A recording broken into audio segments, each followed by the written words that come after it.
I'm Jolene Wynn, and this is the Porn Addict's Wife podcast, episode number 230, Overwhelm. If your husband is struggling with a pornography problem and you want some help with it and you are not finding the resources that you like, you are in the right place.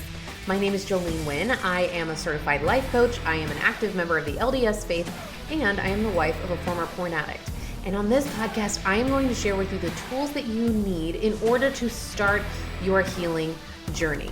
This is where I'm going to show you how to dive deep into intentional living, how to rekindle connection with your spouse, how to manage all that emotional turmoil that you're feeling, how to break the addiction cycle that you have to your husband's addiction, and tell you all of the ways to do that and start healing.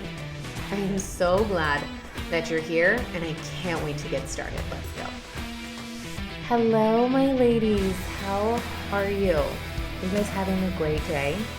I am recording this right after I just got back from the in-person retreat, and you guys, it was completely transformational. That was such a beautiful experience, as it is every year. And here's the coolest thing is every year when I'm at this retreat, everyone says, can we do this again in 6 months? And I just love that it was so powerful to see these women, to see their lives just completely change. They came for a whole bunch of different reasons, whether that was their husband's pornography problem. There were several women there who don't have a spouse with a pornography problem.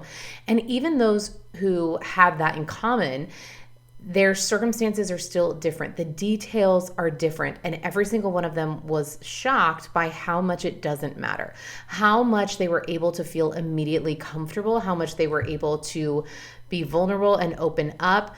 I actually got a message from one of them just this morning, and she said she was on our little group chat, and she sent a message telling us that she got home safe.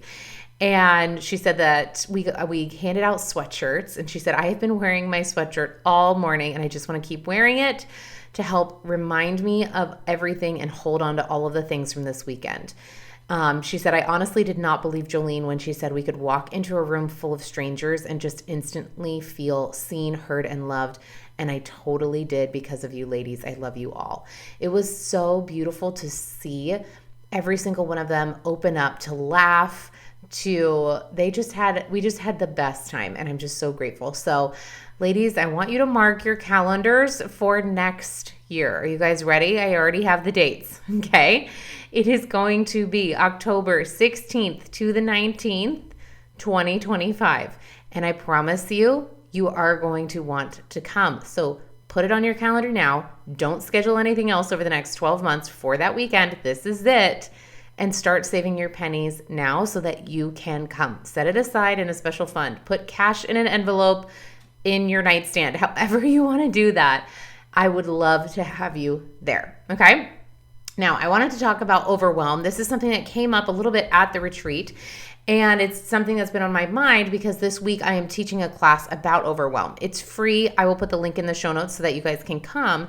And I'm talking about if you feel overwhelmed by your beautiful life, right? We have so many things that are so amazing in our lives. And I even hear this phrase over and over and over of, okay, my marriage is great except for just this one thing. Right? Or my life is amazing except for this one thing. Or even if you have multiple things, there are so many times where we logically can say, there's so many beautiful things in my life, and yet I feel anxious, I feel worried, I feel overwhelmed. And I wanted to talk about overwhelm a little bit, okay? And why we feel this way. What is it that is happening? What is it that creates the feeling of overwhelm, okay? Okay, so overwhelm is an emotion, right? I feel overwhelmed, okay? Now, what's fascinating is if you actually look up, the definition of overwhelm, it's a verb, okay? So it's not just a noun. It's not just a feeling that you feel. In the dictionary, it's a verb, and it's bury or drown beneath a huge mass. And I thought that this was so fascinating, right? And that's if you overwhelm someone, right? It's like you overwhelm the person in charge, right? The water overwhelmed the whole dam, right? It's like the water buried or drowned beneath this huge thing, right? Another what is it? It's like the other way to think about it, right? When you look up a definition, it's like line number 1, line number 2. Okay, on the next line is to usually be overwhelmed, right? It says if you are overwhelmed, if I am being overwhelmed, I have a strong emotional effect on, right? I was overwhelmed with guilt. That's the example, right? This is having a strong emotional effect. But I thought that visual was so fascinating of burying or drowning beneath a huge mass, because sometimes that's exactly how we feel with overwhelm. Now, here's what's fascinating is with overwhelm, we think that the thing we're buried or drowning under is circumstantial. We think that the things in our lives are what is causing the overwhelm. You guys with me? Right? It's like I'm feeling overwhelmed because of my schedule, because of all of my responsibilities, because of my family and what they expect of me. I'm feeling overwhelmed because of everything that's happening in my life. I'm being buried by my life that's actually physically around me. And what I want to offer and what I want to offer you guys and show you today is that that's not actually true. When you're feeling overwhelmed, it's not because of what's happening in your life. It's because of what's happening in your brain about your life. It's not your life or your circumstances. It's how you're thinking about it. Okay? So here's one of the things, number 1, that's going on in our brain that creates overwhelm is manuals. If you guys haven't listened to it, there's a podcast episode I've done called Manuals, and you can go listen to it to dive deeper into it. But here's the basic premise. Just like when back in the day, whenever you used to buy like a new appliance, it would hand you like this little pamphlet or manual for how to operate it, right? It's like, okay, here's how to operate your washer. Here's a manual for how to operate your car. That's always in your car, right? There's that little book that's like, here's a manual for how your car runs, okay? That's the same thing in our brains. We have unwritten subconscious manuals in our brains for ourselves, for our lives, okay? These can be what we think we should be doing, how we think we should be showing up, how we think our kids should be showing up, how we think we should be behaving. Anything that is a should is an indication of a manual or an expectation that you have for yourself or for your life. And when we have those subconsciously running in the background, then our brain starts to notice when things aren't going that way. And then we start to feel overwhelmed because we think our life isn't going the way that it quote unquote should, or we're not behaving the way that we quote unquote should. So for example, let's say that you are feeling overwhelmed because you have this subconscious thought that you should volunteer in your kids' class. And let's say you're just not loving it, or it's hard to do with your schedule because you have all these maybe you have a little kid that you have to bring with you, or you have to find childcare for. And your brain says, well, why don't we just let this go? This is very overwhelming for us. But instead you're like, no, I should be doing this. Or my brain likes to do this with cooking. Okay, I've told you guys before, I hate to cook. I don't love it. I hate all the dishes. I hate thinking about it ahead of time. I hate trying to plan meals and then grocery shopping. I inevitably forget something on the list, and then I go to make the meal and then I don't have that one thing. It's a disaster. So I don't love cooking. Now, do I feed my children? Yes, that's a topic for another day. But I don't love to cook. But for years, I felt very overwhelmed with this idea of cooking, with all of that I just said. Overwhelmed by, okay, I got to do this, then I got to plan it, and then I got to make this, and then groceries are super expensive, and what if nobody eats it, and all of these things. And my thought was that I should make dinner a certain way every night because that's what wives do. I'm the wife. My job is that I should make dinner. You guys with me? And it was so fascinating when I started to realize that's why I was feeling overwhelmed, because it wasn't something that I actually enjoyed. It wasn't something that I actually liked to do. And I had this manual or this expectation that I should. And that's how I was operating. Now, does that mean that I just let it go? No. Of course, I still feed my children and I still do cook. But I can come at it from a much different energy. A different energy that isn't, I should be doing this. This is why I'm doing it, just because I think that I should. But actually from a place of, I actually do want to feed my children. And so I am willing to do this on purpose, rather than having it be a subconscious manual or expectation that is running my life instead. So a super fascinating way, I think one of the biggest ways that I see this nowadays with women is how they are as wives and mothers. The subconscious expectations that you have for yourself as a wife, how you should show up, how should you greet your husband when when he walks in the door?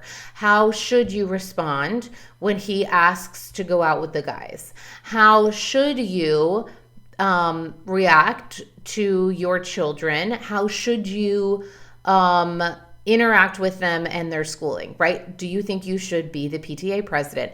Do you think you should be more involved? Do you think you should be running the kids, book fair, right? All of these ideas and that we have subconsciously, and maybe you got them from watching your own mom growing up or your neighbor's mom or watching movies, right? If you have all of these subconscious ideas of how you should be showing up and you aren't aware that they're running, then if your brain is cataloging how you're not matching those expectations, you will start to feel, or you could start to be feeling, overwhelmed.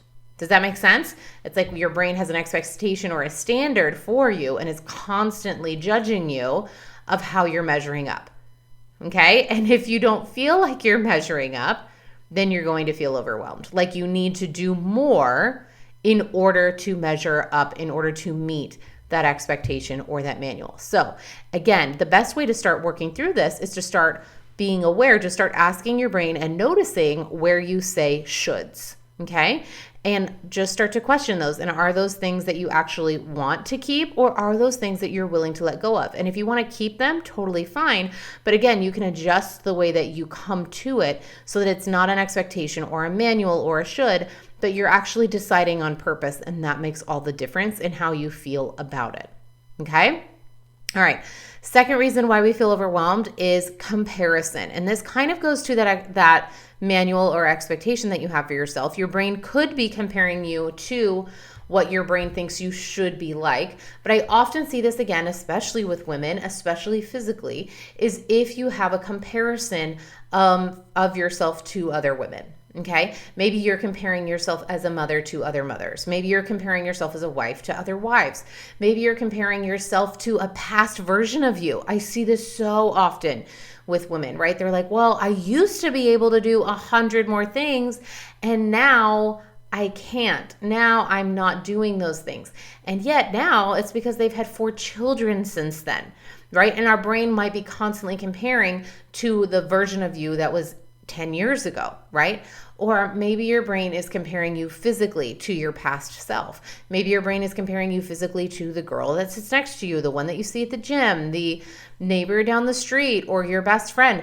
When your brain is comparing, again, it's just like those manuals. Your brain is saying, here's what I see outside of me, and I'm seeing that I'm not enough. I'm seeing where I'm lacking. And when your brain does this, then again, what your brain will want to do subconsciously is try and hustle and do more in order to meet the expectation or the thing that you're comparing yourself to. Does that make sense? When you have that comparison running in the background, that's when your brain will start to feel overwhelmed, and then you'll start to feel defeated because you're trying your hardest and it's not working.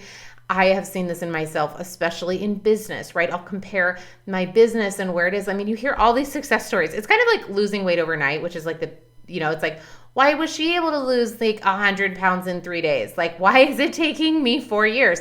Same thing with my business. It's like, okay, I see all of these stories. People are like, oh, I just started a business and I posted one time on TikTok and then I made $1 million the next day. And you're like, wait a minute, how is that fair? Like, how is that possible for this person when here I am, I've been doing this for this many years and I'm not anywhere close to $1 million, right? Our brain often wants to compare.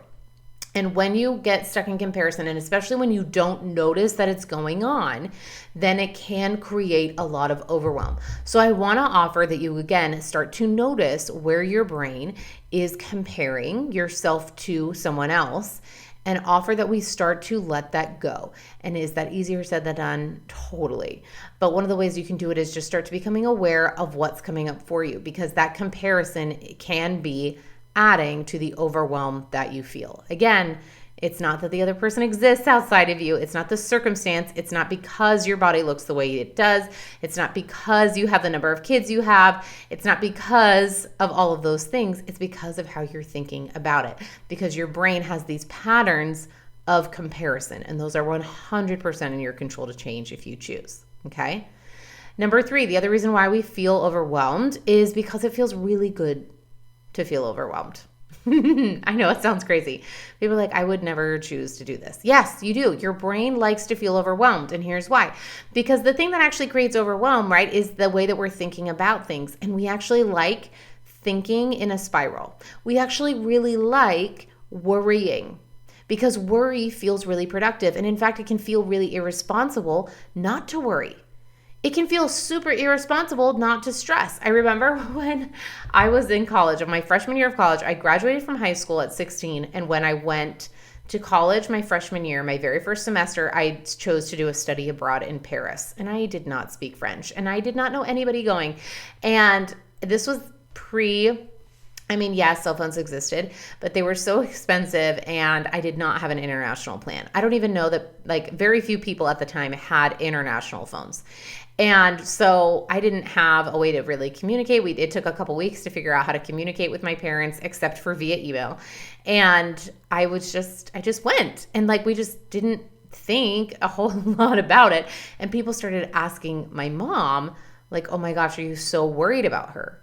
Are you so worried, right? And it's so fascinating and people asked me that, oh my gosh, are you so worried about going all by yourself? Are you so worried that you're not going to know anybody? Are you so worried about all of these things? And my answer was no. Now, the fascinating thing is that our brain often thinks that worrying is going to make us more prepared, right? It's the number one thing that our brain uses worry for. But it also uses it because it feels really responsible to worry. We feel like if we worry, it means we care. If I'm not worried about it, does it mean that I don't care? That's the misbelief or the lie that our brain holds on to, is if I don't worry about this, it means I don't care. And that's not true. It is totally possible to care about something and not worry about it. Okay? I can care about Jesus and I cannot worry about Jesus. Okay? I can care if my car runs, but if it's been running great, I don't have to worry about how my car is running. Right? I can care about my parents and not worry about them constantly. Now, does it mean I'm not concerned about them? Does it mean I don't have thoughts about them? No, but I don't have to live in a constant state of worry. Now, especially when people are doing behaviors we're not approving of, whether that is your spouse or a child, then our brain thinks that worry is really important and really responsible, and we get very nervous when we're not worrying. And when our brain is in that cycle, all it wants to do in worry is it just ends up spinning. We don't actually produce anything from worry. It's not a productive emotion. We just get stuck in our heads.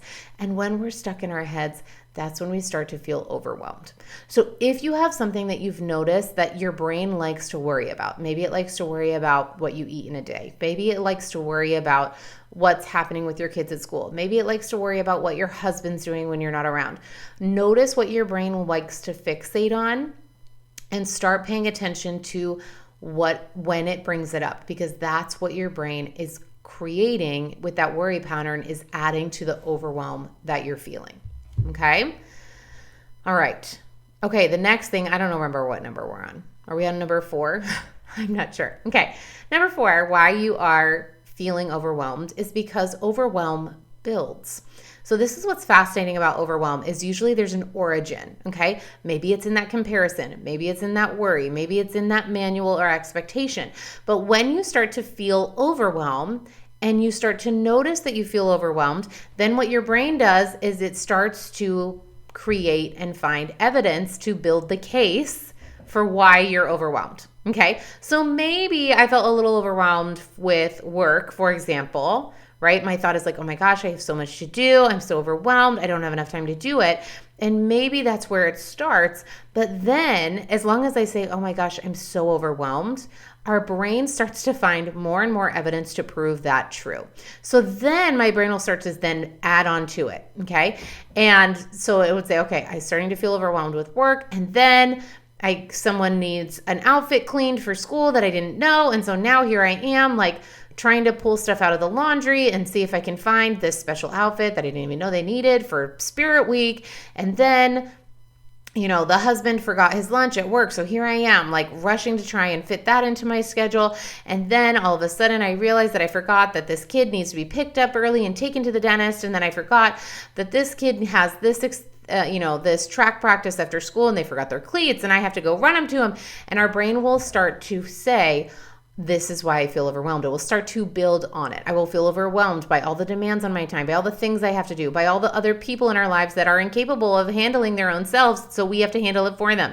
So rather than just feeling overwhelmed by one thing, whatever it was initially, our brain will start to build and gather more evidence for why we are overwhelmed.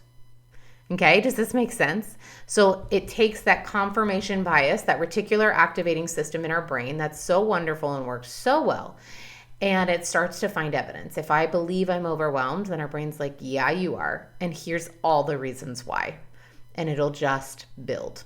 So that's another reason that I want to offer that you start paying attention to that. This is why we start to spiral, okay? Is because rather than just allowing it to be one thing, it starts to build. And so I want to offer that as you start to notice your brain doing this, start questioning, where did this start? When did I begin to feel overwhelmed? And allow yourself to go back to the original thing and then just process it rather than allowing it to continue to build. Okay? One of the other things, what number am I on? 5? This is not a reason that you feel overwhelmed, but I wanted to clarify for you guys, and this is what I taught, a little bit of what I taught at the retreat here, is I pointed out the difference between overwhelm and burnout, okay?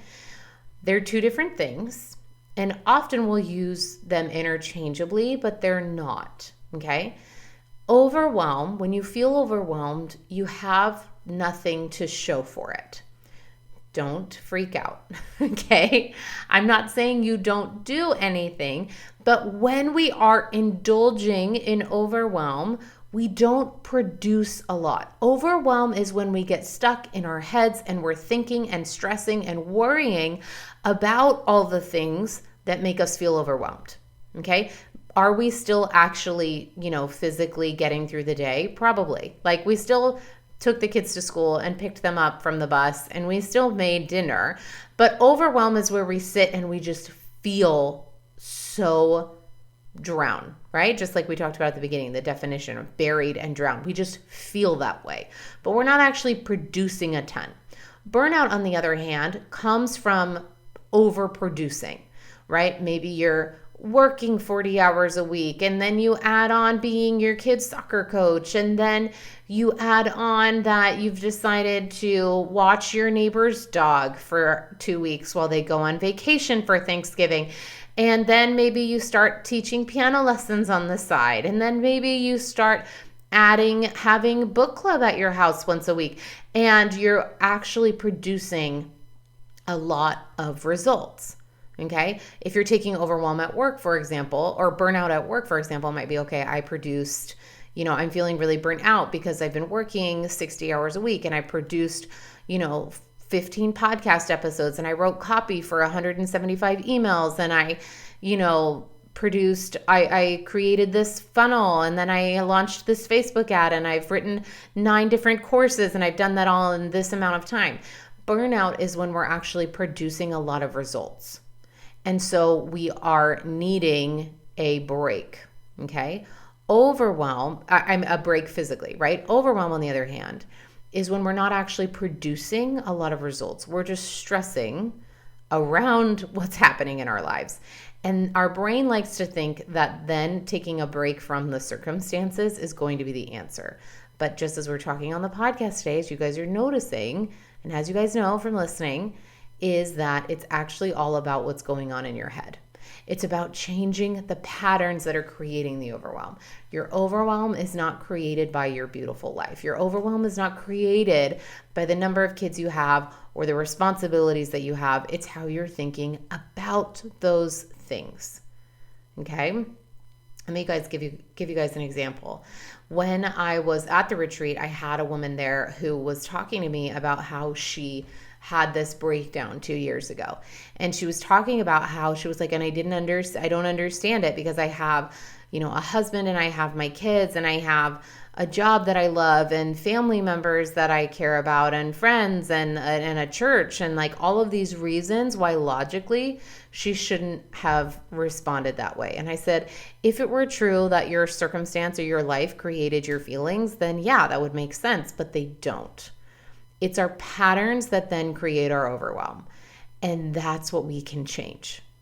Okay? And that's what I want to offer you today. If you're feeling overwhelmed about no matter what it is, if you're feeling overwhelmed about weight loss or parenting or your marriage or all of the above, all of that can be adjusted and changed without a single thing in your life shifting. We don't have to let go of things. We don't have to remove your husband or your kids or your job from your life or lose weight first before you start to feel better. All of this is internal. And if you want help, come to the free call this week. It's going to be on Wednesday at 12 p.m. Eastern, October 23rd. Okay? And I'm going to be teaching how to stop feeling overwhelmed by your beautiful life. And if you want more help, you're ready to dive in, come join my coaching program. Now's the best time, ladies. We have lifetime access from now until January, but starting January 1st, it's going to start going to an annual membership. So now is the best time to join. Get in now. You'll get access to everything for life. I can help you retrain your brain, stop these patterns so that you can stop living a life in overwhelm and actually start to enjoy it. All right, ladies, I love you so much, and I'll see you guys next week on a brand new episode, so take care. All right, ladies, if you enjoyed this podcast, then I want to invite you to come join my coaching program. This is where we take everything on the podcast and we actually get to apply it in order to transform your life. And I know that that is a big promise, but it's 100% true. On the podcast, it's like learning how to ride a bike. It's like reading a book, an instruction manual, via audio on how to ride a bike. And my coaching program is where you actually ride the bike. And that is what creates the transformation. This is what actually enables you to go from point A to point B, to actually create the transformation that you are seeking. If you are feeling stuck, if you are feeling like you are loving everything, but you just can't see the end from where you are now, then I want to help you. Come work with me one-on-one. I have a lifetime access program, which means it doesn't expire. You come work with me. I will help you every step of the way and work with you personally to make sure that you get where you want to go. I can't wait to see you there. Head to my website today, jolenewind.com, and sign up.